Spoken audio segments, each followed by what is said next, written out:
السلام علیکم ورحمۃ اللہ وبرکاتہ۔ خواتین حضرات، آج میں لے کر آئی ہوں ماہ رمضان کے پہلے عشرے کی میرے پیارے بہنوں اور بھائی، ویڈیو کی طرف بڑھنے سے پہلے آپ سے ایک چھوٹی سی گزارش ہے، میری ویڈیو کو اسکپ مت کیجیے گا، میری ویڈیو کو مکمل دیکھیے گا اور صدقے کی نیت سے میرے چینل کو سبسکرائب کیجیے گا۔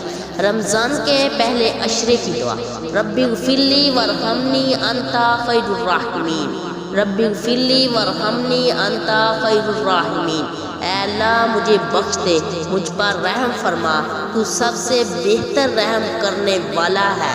میرے پیارے بہنوں اور بھائیوں، یہ پہلے عشرے کی دعا ہے، جو بندہ اس دعا کو پڑھے گا انشاءاللہ وہ پورا سال خوشیوں کے ساتھ گزارے گا۔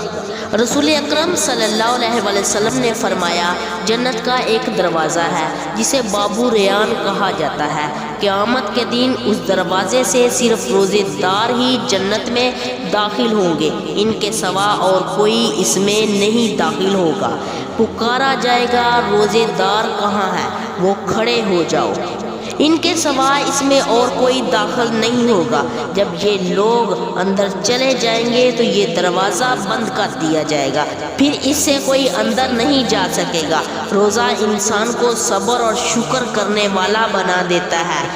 روزہ رکھنے سے اللہ تعالیٰ کی رضا اور خوشنودگی حاصل ہوتی ہے۔ روزہ رکھنے سے خلوص روحانیت کی قوت پیدا ہوتی ہے۔ روزہ انسان کے دل اور دماغ کو روشن کر دیتا ہے۔